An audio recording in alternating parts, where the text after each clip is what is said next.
Rapat paripurna Dewan Perwakilan Rakyat memutuskan untuk melanjutkan masa kerja Pansus KPK hingga 60 hari ke depan. Keputusan ini sempat diwarnai protes karena dianggap sepihak meski masih ada yang keberatan, namun Wakil Ketua DPR yang memimpin rapat paripurna tetap ketok palu.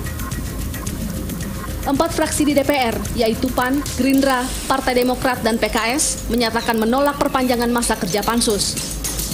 Partai Amanat Nasional mempertanyakan sikap Fahri yang dianggap sepihak memperpanjang masa kerja Pansus KPK.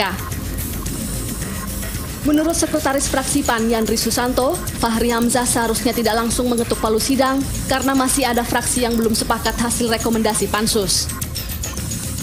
Oleh Pak Agun tadi atau Ketua Pansus saya kira sudah sangat detail.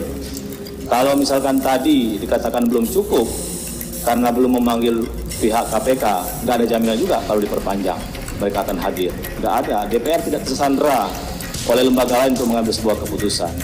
Oleh karena itu menurut kami pimpinan, kami ucapkan terima kasih sekali lagi pada pimpinan Pansus dan anggota. Cukup sampai di sini kerjanya dan tidak perlu diperpanjang waktunya.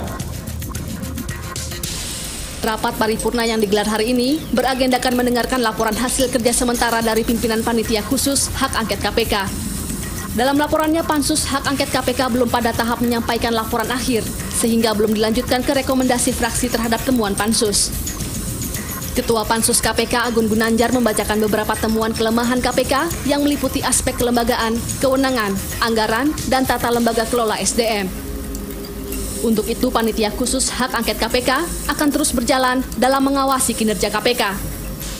Hal ini dikarenakan KPK dinilai masih lemah dalam berkoordinasi dengan berbagai lembaga negara, tidak independen, melakukan kesalahan dalam melakukan OTT, serta melakukan rekayasa alat bukti dan keterangan saksi. Banyaknya pelanggaran prosedur hukum acara yang seharusnya menjadi acuan seringkali terjadi di lapangan.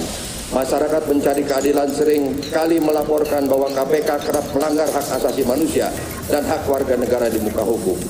Prosedur hukum dan upaya paksa seperti penyitaan, penggeledahan, dan penahanan seringkali melanggar hukum acara pidana. KPK juga sering menetapkan seseorang menjadi tersangka dengan jangka waktu yang melebihi batas yang diatur dalam ketentuan hukum acara.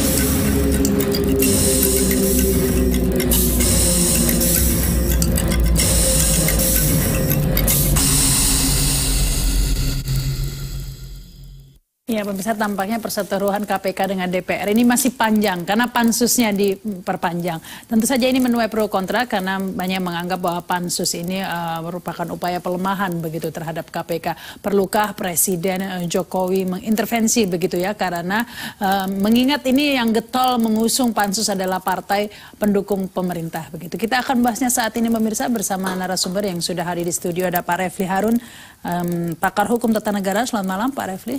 Selamat malam Mbak Sarita.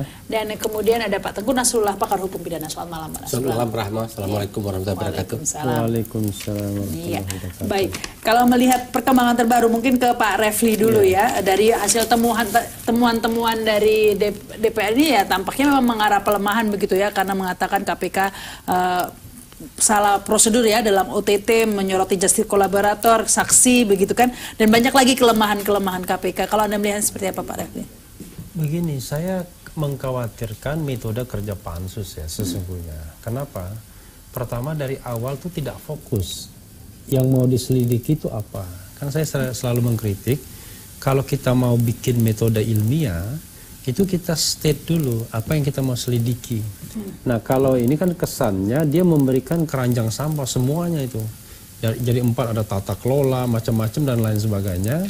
Lalu kemudian ketika bertemu di jalan, ambil masuk keranjang, ya kan, tergantung keranjangnya. Makanya kemudian istilah Pak Mahfud apa nggak salah, angket itu kayak angkot, ketemu di pinggir jalan, di tengah jalan, angkut, kan begitu. Ya. Tapi lepas dari itu, benar tidak ini temuan dari DPR itu, bahwa itu memang kan KPK melakukan kesalahan? Selesai. Nah, ketika kemudian tidak fokus seperti ini, tentu kemudian kan metode verifikasinya yang harus dipertanyakan.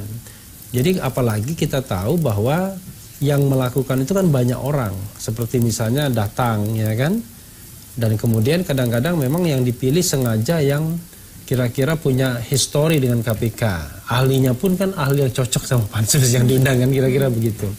Nah, dengan metode seperti ini, maka ya kita hargai saja kerja pansus, tapi itulah intinya Anda meragukan temuan-temuan dari pansus ini. Bukan meragukan, artinya begini, itulah temuan dia, tapi kita harus melihat bahwa ini bukan due process of law, ini adalah sebuah temuan politik saja yang sebenarnya apakah benar atau tidak, ya kan? Itu kan harus diuji di pengadilan, dan sebenarnya sebagian mereka yang memberikan informasi orang yang sudah inkrah putusannya. Kalau Anda melihat temuan-temuan KPK ini, Pak Nasrullah. Jadi gini, saya ingin sedikit mengoreksi pernyataan yang disampaikan Mbak Rama. Jadi kalau kita lihat temuan-temuan KPK ini mengarah kepada pelemahan. Saya nggak sependapat dengan ada temuan-temuan yang terkait dengan pelanggaran dianggap sebagai upaya, sudah pasti upaya pelemahan. Tetapi temuan-temuan itu, jika digunakan temuan-temuan itu untuk memperbaiki keadaan, memperbaiki sistem, memperbaiki peraturan perundang-undangan, memperbaiki kelembagaan tata kerja, kelola keuangan, dan kemudian kewenangan, maka saya menganggap itu sebuah upaya untuk memperkuat. Sepanjang itu benar ya Pak ya?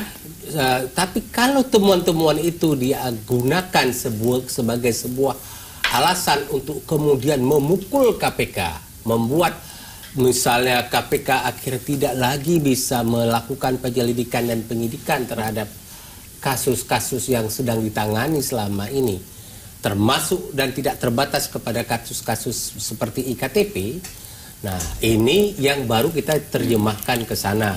Nah, persoalannya adalah apakah kacamata kita selama ini melihat langkah ke arah sana sebagai upaya untuk memukul?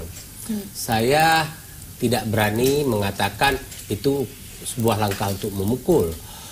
Persoalannya adalah temuan-temuan misalnya yang terkait dengan penyadapan. Itu kan ada fakta penyadapan. Ya. Persoalannya OTT yang disoroti OTT ini Pak. Saya rasa bukan hanya OTT, penyadapannya. Ya, penyadapan OTT. Kemudian saksi sebuah penyadapan itu kan upaya paksa. Upaya paksa itu harus ada hukum acara.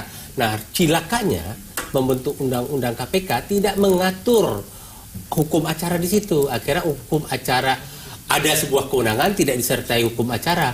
KPK berinisiatif membuat SOP. Nah, persoalannya SOP itu kata DPR tidak pernah diberikan kepada DPR sehingga untuk menguji apakah SOP itu sesuai dengan prinsip-prinsip hukum atau tidak. Itu salah satunya. Salah satunya Anda yang menyoroti penyadapan begitu ya. Kita akan lanjutkan lagi pemirsa setelah pesan-pesan berikut ini.